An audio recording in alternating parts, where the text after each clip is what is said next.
বলা হতো ভালোবাসা মানুষকে বদলে দেয়, তবে একটা ভালোবাসা যদি একটা মানুষকে অপরাধী করে তোলে তবে তখন তাহলে কি হবে। এই গল্পটি এখানে এইভাবে তৈরি করা হয়েছে যেখানে একজন তার ভালোবাসার জন্য সমস্ত কিছু উলটপালট করে ফেলেছে আর সে আবারও ফেরত এসেছে সেটার বদলা নেওয়ার জন্য, যার মধ্যে এখানে প্রতিশোধও রয়েছে এবং ভালোবাসাও রয়েছে। তাহলে এখানে কোনটা জিতবে, ভালোবাসা নাকি এখানে প্রতিশোধ, সেটাই জানতে পারবো আজকের এই মুভিতে। হ্যালো বন্ধুরা, চলে এসেছি আরো একটি নতুন মুভি এক্সপ্লেনিং ভিডিও নিয়ে। আজ আমি এক্সপ্লেন করতে চলেছি ডাকাত মুভিটিকে। মুভির শুরুতেই আমরা হরিদাস নামের একজন ব্যক্তিকে দেখতে পাচ্ছি যে একটি জেলের মধ্যে ছিল। সে জেলে রয়েছে প্রায় এখানে 13 বছর হয়ে গেছে। হারি এখানে জেলে আসার আগে অনেক ভালো একজন ব্যক্তি ছিল, কিন্তু জেলে আসার পর সে এখানে পুরোপুরি ভাবে বদলে যায়। এই কাহিনীটি হলো 2020 সাল চলছিল। পুরো দেশে এখানে যখন করোনা ছড়িয়েছিল, সমস্ত লোক যখন এখান থেকে সবার থেকে দূরত্ব বুঝিয়ে রাখছিল, তখন এই ঘটনাটা ঘটেছিল। এরপর এখান থেকে আমরা দেখতে পারি হারির সাথে দেখা করার জন্য তার একজন বন্ধু আসে যার নাম এখানে ইশাক ভাই ছিল। তারপর দেখতে পারি এখানে হারি ইশাক ভাইকে বলে যে তাকে যেভাবেই হোক এই জেল থেকে বেরোতে হবে, তাকে এই জেল থেকে বেরিয়ে একটি মেয়ের কাছ থেকে প্রতিশোধ নিতে হবে। এখানে ভালোবাসা কিভাবে একটা প্রতিশোধে পৌঁছায় সেটাই আমরা এখানে হারির কাছ থেকে জানতে পারি। তারপর এখান থেকে আমাদেরকে 13 বছর আগের সিন দেখানো হয় যেখানে আমরা দেখতে পাচ্ছি হারি যখন এখানে তার গ্রামে ছিল তখন সেখানে ব্লাড ডোনেশনের জন্য একটি ক্যাম্প লাগানো হয়েছিল, যেখানে আমরা সরস্বতী নামের একটি মেয়েকে দেখতে পারি। সে সেখানে লিড করছিল, কিন্তু এখানে কেউই সেই ব্লাড ডোনেশন ক্যাম্পে রক্ত দিতে একদমই রাজি হচ্ছিল না। তারপর আমরা এখানে হারিকে দেখতে পারি, তখন হারি এখান থেকে সরস্বতীর কাছে যায় আর আমরা জানতে পারি সরস্বতী এবং হরির এখানে ব্লাড গ্রুপ একদমই সেম ছিল। সরস্বতী তাকে এখানে জানায় যে কেউ এখানে ব্লাড ডোনেশন করার জন্য আসছে না, সেই কারণে হারি এখানে তার সাথে ভালোভাবে কথা বলতে চালু করে এবং সে বলতে লাগে আপনি আমাদেরকে ব্লাড ডোনেট করার জন্য পয়সা দেবেন এবং তার সাথে সাথে আপনার নাম্বারটাও দেবেন। হারি যখন এই সমস্ত কথাগুলো জোরে জোরে বলে তখন আশেপাশের লোকেরা এগুলো শুনতে পেয়ে যায়, সেই কারণে তারা এখানে ব্লাড ডোনেট করার জন্য তাড়াতাড়ি চলে আসে। এরপর থেকে এখানে হারি এবং সরস্বতীর ফ্রেন্ডশিপ হয়ে যায়। দুজনে এখানে একে অপরকে ভালোভাবে বুঝতে পারছিল এবং তাদের মধ্যে এখানে দেখা আরো বেশি চালু হয়ে যায় এবং একে অপরকে অনেক কিছু কথা বলা শেয়ার করতে চালু করে দেয়। এখানে জানা যায় যে হারি যে ছিল সে একজন লো কাস্টের থেকে আসতো এবং তার মা বাবা এখানে আর বেঁচে ছিল না, কিন্তু মল্লি নামের একটি মেয়ে তার সাথেই থাকতো যে তাকে এখানে বোনের মতো দেখভাল করতো। অন্যদিকে সরস্বতী ওখানে তাকে জানায় যে তার বাবাও এই দুনিয়াতে আর বেঁচে নেই, সে তার ভাই এবং তার মায়ের সাথে থাকতো আর বাড়ির সমস্ত কিছু এখানে সে দেখভাল করতো। এরপর এখান থেকে আমরা দেখতে পারি কাহিনীটা অনেক বেশি এগিয়ে যায়। তারা এখন এখানে একটা রিলেশনশিপেও চলে এসেছে। তারা এখানে একে অপরকে প্রমিসও করে যে তারা এখানে একসাথে বিয়েও করবে। এরপর আমরা দেখতে পারি সরস্বতী এখানে হারিকে গাড়ি শেখানোর অনেক বেশি চেষ্টা করেছিল, কিন্তু হারি এখানে কখনোই গাড়িটিকে শিখতেই পারিনি। এরপর আমরা একদিন দেখতে পারি সরস্বতী এখানে তাকে জানায় যে সে MBBS পড়ার জন্য দিল্লিতে যেতে চলেছে, সে সেখানে গিয়েও কখনো তাকে এখানে ভুলে যাবে না আর সে এখানে তাকে বিয়ে করবে। এরপরে আমরা দেখতে পারি এখানে সরস্বতীর জন্মদিন ছিল, তার বাবা এখানে সব সময় তাকে তার জন্মদিনে মন্দিরে নিয়ে যেত, কিন্তু তখন এখানে তার বাবা মারা গেছিল। তার শর্ত এখানে সরস্বতী একাই মন্দিরে যেত। সরস্বতী এখানে তার পুরো পরিবারের সাথে সে মন্দিরে গেছিল। এরপর আমরা দেখতে পারি এখানে হারিও এসেছিল, যেই কারণে সরস্বতী তাকে এখানে এসে হাগ করে আর মল্লি যে ছিল সে এখানে সরস্বতী পরিবারের উপর নজর রাখছিল। এরপর আমরা দেখতে পারি হারি এখানে তাকে জানায় যে আজকে তোমার জন্মদিন, সেই কারণে আমি তোমার জন্য একটি গিফট তৈরি করেছি, তুমি আজকে অবশ্যই আমার বাড়িতে আসবে। তখন সরস্বতী তাকে জানিয়েছিল যে সে অবশ্যই তার বাড়িতে আসবে। এরপর আমরা দেখতে পারি হারি যখন তার বাড়িতে সারপ্রাইজটাকে তৈরি করছিল তখন সেটাকে আর করতেই পারেনি, কিন্তু সে যেটাকে ভেবেছিল সেটা এখানে হয়নি, কারণ সরস্বতীর ভাই এখানে কিছু গুন্ডাকে নিয়ে তার বাড়িতে চলে আসে। তার সাথে তারা এখানে দুষ্কর্ম করে, যার ফলে এখানে হারির এই সমস্ত কিছু দেখে অনেক বেশি মাথা গরম হয়ে যায়। এই সমস্ত কিছু দেখে এখানে হারির অনেক বেশি রাগ হয়, যার ফলে এখানে সে সরস্বতীর ভাইকে অনেক বেশি মারধর করতে করতে চালু করে দেয়। তার ভাইকে সে এত বেশি মেরেছিল যার কারণে শেষ পর্যন্ত সে এখানে মারা যায়। আর সরস্বতীও দূর থেকে এই সমস্ত কিছু দেখতে পেয়ে গেছিল, কারণ সে এখানে সারপ্রাইজটা নেওয়ার জন্য চলে এসেছিল। সরস্বতী এটাও দেখতে পেরে গেছিল যে তার ভাই এখানে মাল্লির সাথে বাজি করেছিল, কিন্তু তার ভাইয়ের এই অবস্থা দেখে এখানে এসে অনেক বেশি অবাক হয়ে যায়। আর এরপরেই এখানে হরির বাড়িটিতে আগুন ধরিয়ে দেওয়া হয় আর হরির এখানে জেল হয়ে যায়। হরির এখানে বিশ্বাস ছিল যে সরস্বতী তাকে এখানে অবশ্যই জেল থেকে বাঁচাতে আসবে, কিন্তু সরস্বতী এখানে জেলে তো এসেছিল, তবে সে এখানে পুরোপুরি বদলে গেছিল। সে পুলিশদের সামনে এখানে সাক্ষী দেয় যে এখানে হরি মাল্লির সাথে জোর জবরদস্তি করেছিল, আর মাল্লিকে যখন এখানে আমার ভাই বাঁচানোর চেষ্টা করেছিল তখন সে এখানে আমার ভাইকে মেরে ফেলেছিল। হরি এখানে একটুও বিশ্বাস করতে পারছিল না যে মেয়েটি তাকে ভালোবাসতো সে এখানে এক মুহূর্তের মধ্যে কিভাবে বদলে যেতে পারে। তার এখানে অনেক বেশি খারাপ লাগছিল, তার মনে হচ্ছিল কেউ হয়তো তাকে এখানে এক মুহূর্তের মধ্যেই ধোকা দিয়ে দিয়েছে। সরস্বতী যাওয়ার সময় এখান থেকে বলে যায় যে সে তো এই ছেলেটাকে চেনেই না। এই ব্যাপারটা যখন এখানে হারি শোনে তখন তার এখানে অনেক বেশি খারাপ লাগে। এরপর আমরা এখান থেকে কাহিনী প্রেজেন্টে চলে আসি, যেখানে হারি এই ব্যাপারটা ইশাক ভাইকে বলছিল। এরপর সে বলছিল যে এই সমস্ত কাহিনীগুলো শুনেও তো তোমারই তাই মনে হচ্ছে যে আমি তো তার কাছ থেকে এখানে বদলা অবশ্যই নেব, সেই কারণে তুমি আমাকে সাহায্য করে এখান থেকে বাইরে বের করিয়ে দাও। এখানে ইশাক ভাই তখন থেকে জানায় যে খুব শীঘ্রই এখানে কয়েদিদেরকে এক জেল থেকে অন্য জেলে শিফট করানো হবে, কারণ করোনা ভাইরাস এখানে অনেক বেশি বেড়ে গেছে। এখানে কথা বলার সময় এখানে লুকিয়ে লুকিয়ে ইশাক ভাই এখানে হাতকারির চাবিটাও তাকে দিয়ে দিয়েছিল, যার ফলে এখানে হারিও তার হাত থেকে সেই হাতকারিটাকে খুলে ফেলেছিল। এরপর আমরা এখানে সেই দিনটা দেখতে পাই যেখানে কয়েদিদেরকে এক জেল থেকে অন্য জেলে নিয়ে যাওয়া হচ্ছিল। তখন সমস্ত কয়েদিরা এখানে পুলিশ ভ্যানে একটি রেলওয়ে ট্র্যাকের মাঝখানে দাঁড়িয়েছিল, কারণ তাদের সামনে এখানে একটি অটো চলে এসেছিল, কারণ এই সমস্ত কিছু এখানে ইশাক ভাইয়ের চাল ছিল। এরপরেই আমরা দেখতে পারি এখানে একটি ট্রেন চলে আসে আর পুলিশ ভ্যানটি এখানে পুরো ভেঙে চুরে যায়। আর হারি তো এটাই চাইছিল, কারণ তার কাছে এখানে হাতকারির চাবিও ছিল। তারপর আমরা দেখতে পারি সে সেই ভ্যানের বাইরে বেরিয়ে এখান থেকে বাইক নিয়ে পালিয়ে যায় আর এখান থেকে সে ইশাক ভাইয়ের কাছে চলে আসে। ইশাক ভাই তখন তাকে জানায় যে এখন আমাদের কাছে করোনার জন্য অত বেশি পয়সা নেই, আমাদের কাছে এত কম পয়সা রয়েছে যার কারণে আমাদেরকে হয়তো কোথাও থেকে ডাকাতি করতে হবে, আর নয়তো এই কম পয়সা দিয়ে আমাদেরকে চালাতে হবে। ইশাক ভাই এখানে সমস্ত কিছু ঠিক করে নিয়েছিল। দুদিন পরে এখানে হারিকে শিপে করে দুবাই পাঠানোর প্ল্যান হয়েছিল। ইশাক ভাই এখানে হারির জন্য কিছু পয়সাও জমিয়েছিল, কিন্তু এখানে হারি তাকে জানায় যে আমি এখান থেকে যাওয়ার আগে একবার সেই মেয়েটির সাথে দেখা করতে চাই যে আমাকে এইখানে পাঠিয়েছিল। তারপর আমরা দেখতে পারি হারি এখান থেকে সরস্বতীর বাড়িতে যায় আর এত বছর পর সেখানে সরস্বতীকে প্রথমবার দেখতে পারে। সেখানে তাকে দেখে তার দিকে অবাক হয়ে তাকিয়েই থাকে। সে যখন এখানে সরস্বতীর দিকে এগিয়ে যাচ্ছিল কথা বলার জন্য তখনই সে দেখতে পারে তার কাছে একটা ছোট বাচ্চা মেয়েও রয়েছে যার নামে এখানে চুন্নি ছিল। সরস্বতীর কাছে এখানে সেই বাচ্চা মেয়েটি ছিল, সেই কারণে সে এখানে তার কাছে গেল না। এরপর আমরা দেখতে পারি এখানে হারি সরস্বতীকে ফলো করতে চালু করে দেয়। এরপর সরস্বতী এখান থেকে ডাইরেক্ট হসপিটালে যায়, যেখানে আমরা জানতে পারি তার ভাস্কর নামের হাজবেন্ড অনেক বেশি অসুস্থ হয়ে রয়েছে, তার করোনাও হয়েছে এবং তার হার্ট ট্রান্সপ্লান্টও করতে হবে।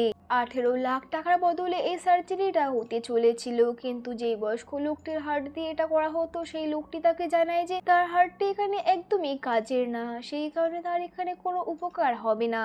এইটা শুনে এখানে সরস্বতীর অনেক বেশি খারাপ লাগে। সরস্বতী এখন বুঝতে পারছিল না তার কি করা উচিত হবে। তখনই আমরা দেখতে পারি হসপিটালের এখানে একজন ব্যক্তি তাকে এসে জানায় যে আমি তোমাকে এখানে সাহায্য করতে পারি, কিন্তু তার বদলে তাকে এখানে 1 কোটি টাকা দিতে হবে। এখানে 1 কোটি টাকার কথা শুনে সরস্বতী অনেক বেশি অবাক হয়ে যায়, কারণ এত পয়সা তো তার এখানে ছিলই না। তার সত্ত্বেও সে এখানে রাজি হয়ে যায়, কারণ সে যেভাবেই হোক তার স্বামীকে এখানে বাঁচাতে চেয়েছিল। সে বুঝতে পারছিল না সে এত টাকা এখানে কোথা থেকে জোগাড় করবে, তবে তার সত্ত্বেও সে এখানে রাজি হয়ে যায়। অন্যদিকে হারিকে দেখতে পারি এই সমস্ত কথা এখানে লুকিয়ে লুকিয়ে শুনছিল আর সেইগুলো সেখানে দেখছিল। এরপর আমরা দেখতে পারি হারি এখান থেকে ইশাক ভাইয়ের কাছে আবার আসে এবং তাকে গিয়ে জানায় যে ডাকাতি করার জন্য আমি জায়গা পেয়ে গেছি। তখন ইশাক ভাই তাকে জানায় যে ডাকাতি করার জন্য তোমার এখানে কত লোকের প্রয়োজন হবে। তখন হারি তাকে জানায় যে মাত্র একজন ব্যক্তি, আর সেই একজন এখানে আর কেউ না সরস্বতী হবে। যেভাবে সে আমাকে এখানে ফাঁসিয়ে দিয়েছিল সেভাবেই আমি তাকে এখানে ফাঁসিয়ে দেব, যেখানে ডাকাতিও আমি করতে যাব, পয়সাগুলোকেও আমি নেব, কিন্তু ফেসে যাবে শুধুমাত্র সরস্বতী এখানে। এরপর আমরা দেখতে পারি ইশাক ভাই এখানে হারিকে জিজ্ঞাসা করে সরস্বতী কেন তার সাথে ডাকাতি করতে যাবে। হারি তখন তাকে জানায় যে পরিস্থিতি এমনই হয়ে গেছে যেখানে তাকে এখানে ডাকাতি করতেই হবে। তার এখন এখানে পয়সার অনেক বেশি প্রয়োজন, তার এই মুহূর্তে 1 কোটি টাকা লাগবে। অন্যদিকে আমরা এখানে রাজি নামের ইন্সপেক্টর দেখতে পারি, তার হাত থেকে এখানে হারি পালিয়ে গেছে। সেই কারণে রাজি যে ছিল সে এখন তার বাবা স্বামীর সাহায্য নেয় হারিকে খুঁজে বের করে দেওয়ার জন্য। এবং স্বামী এখানে 30 বছর ধরে এই কাজটিকে করছিল, তিনি এখানে অনেক বেশি সৎ ছিল। অন্যদিকে আমরা এখানে সরস্বতীকে দেখতে পারি, তার এখানে 1 কোটি টাকার প্রয়োজন ছিল, কিন্তু তার এখন এমন পরিস্থিতি ছিল না যে সে এই টাকাগুলোকে জোগাড় করতে পারবে। সে এখানে অনেক বেশি স্যাড ছিল। তখন আমরা দেখতে পারি তার বাড়িতে এখানে হারি আসে, তাকে দেখা মাত্র সরস্বতী এখানে অনেক বেশি অবাক হয়ে যায়। এরপর আমরা দেখতে পারি হারি এখানে সরস্বতীকে যে তার এখানে এখন 1 কোটি টাকার প্রয়োজন রয়েছে। কিন্তু একটা ব্যাপার যেটা তুমি এখনো জানো না, সেটা আমি আগে থেকেই জানতে পেরে গেছিলাম। তোমার গঙ্গা নামের ফ্রেন্ড সেই হসপিটালেই কাজ করতো, আর সেই হার্ট ট্রান্সপ্লান্টের জন্য কাজ করে দিয়েছিল, কিন্তু এখন সে সেইখানে কাজ করে না। সেই হার্টটা এখানে একজন বয়স্ক লোকের ছিল এবং তারা তোমাকে মানা করে দিয়েছে যে এটা এখন আর তোমার কোনো প্রয়োজন হবে না। কিন্তু এই ব্যাপারটা তুমি এখনো জানো না যে তারা সেই হার্টটাকে আরো 2 গুণ দামে বিক্রি করে দিয়েছে। আর এখানে সরস্বতীকে সেই হসপিটালের কালো কার্যের কথাগুলোকে জানায় এবং বলে যে সেই হসপিটালের লোকেরা এভাবে লোকদেরকে কিভাবে লুটতো, যেখানে একদিকে মানুষরা করোনার জন্য মারা যাচ্ছে, অন্যদিকে তারা এখানে লোকেদের কাছ থেকে এভাবেই পয়সা নিয়ে যাচ্ছে। এরপর হরি তাকে জানায় যে আমি তোমাকে এখানে সাহায্য করতে আসিনি, আমি তোমাকে একটি অফার দিতে এসেছি। সেই হসপিটালদের কাছে এখানে অনেক বেশি ক্যাশ রয়েছে, সেই কারণে আমি চাই আমরা সেটাকে লুটে নিই। তুমি যদি সেখানে আমার ড্রাইভার হও তাহলে আমি তোমাকে 1 কোটি টাকা দেবো। সরস্বতীর কাছে এখানে আর কোনো অপশন ছিল না, সেই কারণে তার এখানে হারির কথাতে রাজি হতে হয়। তারপর আমরা দেখতে পারি সরস্বতী এর জন্য রাজি হয়ে যায়। এরপর একদিন আমরা দেখতে পারি তারা এখানে ডাকাতি করার জন্য বেরিয়ে পড়ে, যেখানে সরস্বতী সেই গাড়িটাকে ড্রাইভ করছিল, যেখানে খায়েমডি নামের একজন ব্যক্তির কাছ থেকে তারা সমস্ত টাকাগুলোকে ছিনিয়ে নেয়। সে এখানে পার্কিং এরিয়াতে ছিল, কিন্তু এখানে তার সাথে অনেক বেশি লোকরা ছিল যারা এখানে সরস্বতী এবং হারিকে আটকানোর চেষ্টা করছিল। কিন্তু তখন এই গাড়িটি এখানে একটি পিলারের সাথে লেগে যায়, যার ফলে এখানে চারিদিকে পুরো জল জমে যায়, যার ফলে এখানে থাকা সমস্ত পয়সাগুলো ভিজে যায়। এরপর আমরা দেখতে পারি সমস্ত লোকেরা এখানে হারি এবং সরস্বতীকে ফলো করতে চালু করে দেয়। সেই জন্য না চাইতে হওয়ার সত্ত্বেও এখানে হারি এবং সরস্বতী যা টাকা পেয়েছিল সেগুলোকে নিয়ে এখান থেকে পালিয়ে যায়। তারা রেড্ডির হসপিটাল থেকে এখানে তাদের অ্যাম্বুলেন্সটাকে নিয়েই পালিয়ে যায়, কিন্তু তারা এখানে এখনো পর্যন্ত সেফ হয়নি, কারণ রেড্ডির লোকেরা এখনো তার ফলো করতে ছাড়েনি। রাস্তার মধ্যে এক জায়গায় ব্যারিকেড লাগানো ছিল, যার ফলে এখানে সমস্ত লোকেদেরকে চেকিং করা হচ্ছিল। সেই চেক পয়েন্টেই আমরা এখানে স্বামীকে দেখতে পারি, সে এখানে লোকেদেরকে আসার জন্য অপেক্ষা করছিল,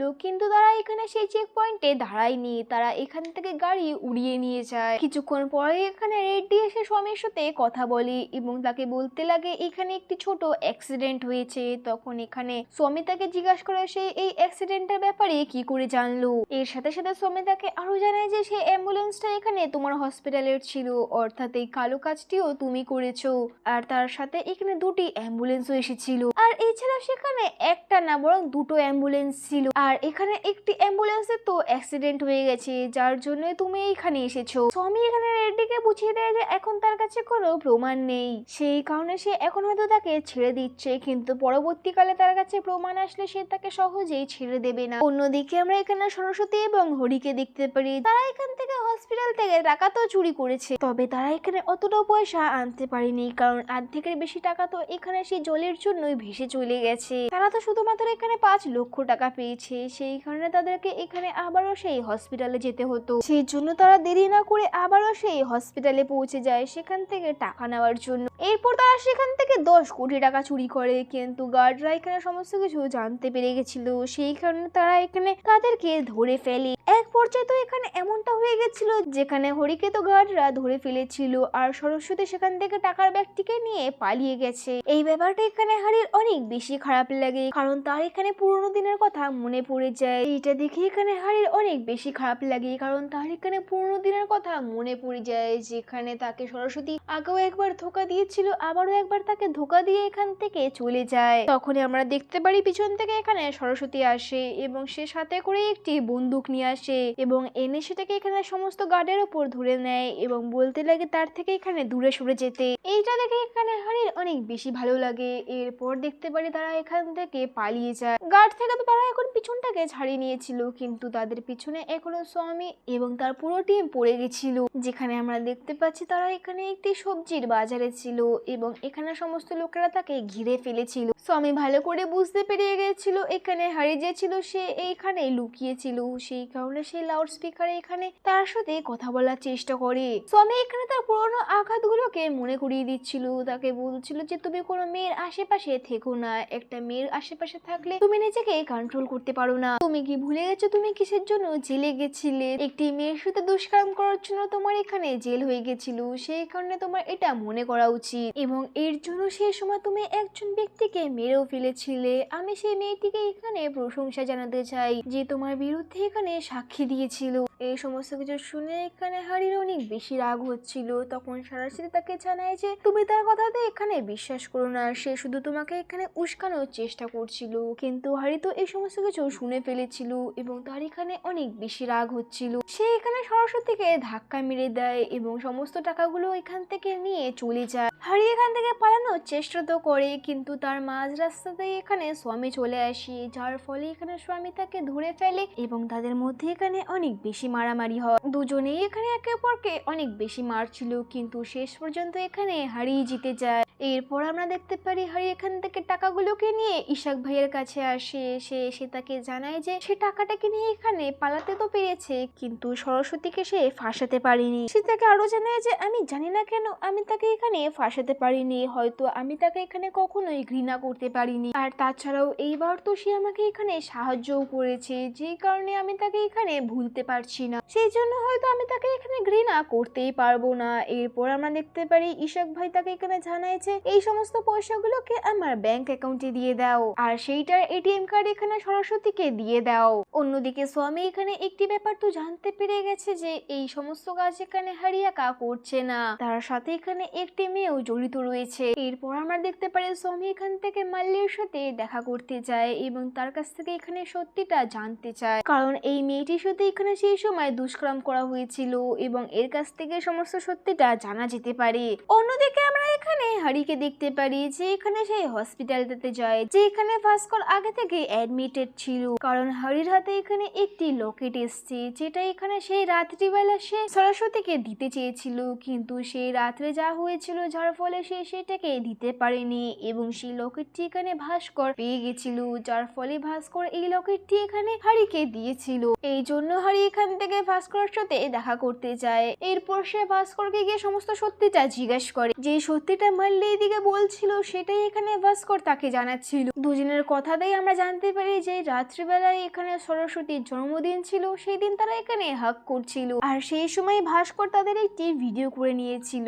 আসলে আমরা জানতে পারি ভাস্কর এখানে সরস্বতীকে পছন্দ করত, যার পরে সেই ভিডিওটা এখানে সে সরস্বতীর ভাইকে দেখিয়ে দেয় এবং তাকে গিয়ে জানিয়েছিল যে এই নিচু জাতের ছেলেটি যদি আমাদের সাথে থাকে তাহলে আমরা কোথাও আর মুখ দেখাতে পারবো না, আর তাদেরকে এখানে সাপোর্ট মাল্লি নামের মেয়েটি করছিল। ভাস্কর এখানে সরস্বতীর ভাইকে অনেক উল্টো পাল্টা বলেছিল, যার ফলে এখানে সরস্বতীর ভাই অনেক বেশি রেগে গেছিল। সে তাকে বলে যে এটার বিরুদ্ধে আমাদেরকে কিছু করতেই হবে, এক আমাদেরকে নয়তো মাল্লিকে মারতে হবে আর নয়তো আমাদেরকে হারিকে এখানে মজা দেখাতে হবে। তারপরে সরস্বতীর ভাই এখানে ভাস্করের কথাতে রাজি হয়, তারপরে তারা এখানে হারিকে মারার চেষ্টাও করে, কিন্তু শেষ পর্যন্ত হারি তখন তাকে সেই সময় মেরে ফেলেছিল। হারি এখানে আরো একটি সত্যি জানতে পারে, যখন হারিকে এখানে জেলে নিয়ে যাওয়া হচ্ছিল তখন মাঝ রাস্তাতেই এখানে হারিকে কিভাবে মেরে ফেলতে হবে সেই সমস্ত প্ল্যান করে নেওয়া হয়েছিল। সরস্বতী এখানে অনেকবার বলেছিল যে তাকে না মারতে, কিন্তু তারা তো এখানে আগে থেকেই প্ল্যান করে নিয়েছিল। তখন সরস্বতী তাকে জানিয়েছিল যে সে যদি মারা যায় তাহলে তার সাথে আমিও মারা যাব। তখন সরস্বতীর মা তাকে বলেছিল যে সে একমাত্র একটা উপায়ে বাঁচতে পারে, তুমি যদি তার বিরুদ্ধে এখানে সাক্ষী দাও তাহলে তাকে আমরা ছেড়ে দেব। সেই কারণে সেই সময় তার বিরুদ্ধে এখানে সরস্বতীকে সাক্ষী দিতে হয়েছিল, যাতে এখানে হারিকে না মেরে ফেলা হোক। এই সমস্ত কিছু শোনার পর তো হারি এখানে ভাস্করকে মেরে ফেলতে চাচ্ছিল, কিন্তু তার আগে এখানে ভাস্কর তাকে জানায় যে হার্ট ট্রান্সপ্লান্ট এখানে হতে চলেছে সেটা এখানে তার জন্য না, বরং সেটা এখানে সরস্বতীর জন্যই হতে চলেছিল, কারণ তার হার্টটা এখানে খুব শীঘ্রই খারাপ হতে চলেছিল।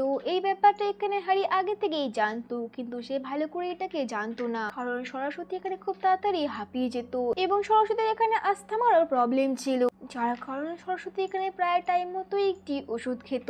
এরপর আমরা দেখতে পারি হ্যারি এখান থেকে সরস্বতীর বাড়িতে যায় তার সাথে দেখা করার জন্য। সে সেখানে গিয়ে তাকে দেখতে পায় না, সেখানে গিয়ে সে চিন্নিকে দেখতে পারে। চিন্নি তখন তার মায়ের কথা এখানে তাকে জিজ্ঞেস করে তার মা কোথায় এবং সে এখানে ঠিক আছে কিনা। তখন হ্যারি তাকে জানায় যে তার মা একদম ঠিক রয়েছে এবং তার মাকে সে অবশ্যই ফেরত আনবে। যে লকেটটি এখানে হ্যারির কাছে ছিল সেই লকেটটি সে চিন্নিকে দিয়ে এখান থেকে চলে যায়। অন্যদিকে আমরা ইন্সপেক্টর নাথুকে দেখতে পারি যে এখান থেকে সাগ ভাইয়ের সাথে দেখা করতে যায়। এখানে আমরা জানতে পারি ইন্সপেক্টর নাথু যে ছিল রিড্ডির কথা মতোই চলতো, আর তাকে রিড্ডি আজ পর্যন্ত যে সমস্ত কিছু করতে বলতো সেগুলোকে সে করতো। তারপর আমরা দেখতে পারি সে এখানে ইশাক ভাইয়ের কাছ থেকে অনেক টাকা নিয়ে নেয় এবং তাকে সেখানে মেরে ফেলে। অন্যদিকে আমরা এখানে সরস্বতীকে দেখতে পারি যে এখান থেকে গায়েব হয়নি, সে আরো একবার এখানে সেই হসপিটালে পৌঁছে গেছে, কারণ সে আবারও এখানে একবার ডাকাতি করতে চেয়েছিল। সে এখান থেকে টাকাটা চুরি তো করে নেয়, কিন্তু যখন সে পালাতে যাচ্ছিল তখনই এখানে অনেকগুলো পুলিশ চলে আসে এবং তাকে চারিদিক থেকে ঘিরে ফেলে। তারা যখন এখানে তাকে মারতে যাচ্ছিল তখনই এখানে হ্যারি চলে আসে এবং তারা এখানে ইন্সপেক্টর নাথুকে মেরে এখান থেকে পালিয়ে যায়। আর সরস্বতী এখানে খুব বাজেভাবে আহত হয়ে গেছিল, সেই কারণে গাড়িটিকে এখন হ্যারিকে চালাতে হবে। সে এখানে ঠিক মতো গাড়ি চালাতে পারতো না, কিন্তু তার সত্ত্বেও এখানে সরস্বতী তাকে ব্যাপারটা বোঝায় এবং কোনো রকম ভাবে হ্যারি এখান থেকে গাড়িটিকে নিয়ে পালিয়ে যায়, কিন্তু পুলিশরা এখনো তার পিছনেই পড়েছিল। এরপর আমরা দেখতে পারি তারা এখানে মাঝ রাস্তাতে এক জায়গায় দাঁড়ায়, কারণ চারিদিক থেকে তাদেরকে এখানে ঘিরে ফেলা হয়েছিল আর তারা এইভাবে তাদের সাথে সামনাসামনি করতে পারছিল না। সেই কারণে হ্যারি এখানে সরস্বতীকে জানায় যে তোমাকে এখন এখান থেকে পালাতে হবে, আমি তাদেরকে আটকে এখানে ব্যাপারটিকে বুঝে নিচ্ছি, কারণ যদি তুমি মারা যাও তাহলে চিন্নিকে এখানে কে দেখভাল করবে। এরপর আমরা দেখতে পারি সে এখান থেকে বেরিয়ে যায় আর হ্যারি যে ছিল সে এখন এখানে ফেসে যায়, কারণ চারিদিক থেকে পুলিশরা তাকে ঘিরে ফেলেছিল। এখান থেকে সে একটি উঁচু পাহাড়ের ওপর উঠে যায়, কিন্তু চারিদিক থেকে এখানে স্বামীর টিম তাকে ঘিরে ফেলেছিল। তাকে এখানে সারেন্ডার করার জন্য বলা হচ্ছিল, কিন্তু হ্যারি তার কথাতে এখানে রাজি হচ্ছিল না। অন্যদিকে আমরা এখানে সরস্বতীকে দেখতে পারি যে এখান থেকে হসপিটালে পৌঁছে যায় এবং সমস্ত টাকাগুলোকে এখানে দিয়ে দেয় যাতে তার হার্ট ট্রান্সপ্লান্ট এখানেটা হয়ে যায়, খুব শীঘ্রই যেন সে এখানে সুস্থ হয়ে যাক। অন্যদিকে আমরা এখানে হ্যারিকে দেখতে পাচ্ছি যে এখানে নিজেকে বাঁচানোর চেষ্টা করছে, কিন্তু স্বামী তাকে এখানে আঘাত করার চেষ্টা করছে না, কিন্তু হ্যারি এখানে কিছু বন্দুক নিয়ে এখান থেকে পালানোর চেষ্টা করে, যার ফলে এখানে কিছু পুলিশ অফিসারদেরকে তার উপর গুলি চালাতে বাধ্য হতে হয়। এরপর যখন স্বামী এখানে হ্যারির কাছে আসে তখন হ্যারি তাকে জানায় যে আমার জুলিয়ার অর্থাৎ সরস্বতীর এখানে খেয়াল রেখো। আর এখানে আমরা জানতে পারি যে হার্ট ট্রান্সফার এখানটা করা হতো সেটা এখানে আর কেউ না হ্যারিরই ছিল। এরপর এখান থেকে আমাদেরকে কিছু বছর পরে সিন দেখানো হয় যেখানে আমরা দেখতে পাচ্ছি সরস্বতীর এখানে হার্ট ট্রান্সপ্লান্টটা হয়ে গেছে, যেখানে সরস্বতী এখন ঠিক হয়ে গেছে। তারপর কিছুদিন পর তার বাড়িতে স্বামী এবং রাজি আসে। স্বামী এখানে তাকে ভাস্করের পুরো সত্যিটা জানিয়ে দেয়। সে বলে যে আমরা মাল্যের সাথে দেখা করেছিলাম, সে আমাদের সমস্ত সত্যিটা জানিয়ে দিয়েছে। এই সমস্ত কিছু শুনে এখানে সরস্বতী যে ছিল সে অনেক বেশি অবাক হয়ে যায়। তারপর সে এখান থেকে ভাস্করের সাথে দেখা করতে যায় এবং তাকে গিয়ে এই সমস্ত কিছু জিজ্ঞাসা করে। ভালো হয়েছে তুমি জানতে পেরে গেছো। তখন ভাস্কর তাকে জিজ্ঞাসা করে তুমি এখানে হ্যারির সাথে শুয়েছো কিনা, তুমি শুয়েছো আর তাতেও কোনো প্রবলেম নেই, আমরা এখানে একটি ডিল করি, তুমি আমার ব্যাপারে কাউকে কিছু বলবে না এবং আমি তোমার ব্যাপারে এখানে কাউকে কিছু বলবো না। আর এখানে সরস্বতীর এই ব্যাপারটা শুনে অনেক বেশি রাগ হচ্ছিল। এরপর আমরা দেখতে পারি এখানে সরস্বতীর এবং হ্যারির সাথে থাকা একটি ছবি সে দেয়ালে ঝোলায়। তারপর সবার সামনে সে ভাস্করের সামনে যায় এবং তাকে এখানে অনেক জোরে জোরে চড় মারতে শুরু করে দেয় এবং তাকে বলে যে তোমার যা ভাবার তুমি ভেবে নিও। এরপরে আমরা দেখতে পারি সরস্বতী এখান থেকে তার মেয়ে চিন্নির কাছে যায়। চিন্নি তখন তাকে জানায় যে সেই আঙ্কেলটি আমাকে একটি লকেট দিয়েছিল এবং সেই লকেটটি কিভাবে খুলতো সেই সমস্ত কিছু আমাকে দেখিয়েছিল এবং সেই লকেটটি খোলা মাত্র তার মধ্যে মধ্যে একটি রিং দেখতে পায়। এটা দেখে সরস্বতী বুঝতে পেরে যায় যে সেই রাত্রেবেলা হয়তো এখানে হারিতাকে প্রপোজ করতে চেয়েছিল এবং তাকে এখানে একটি রিং দিতে চেয়েছিল।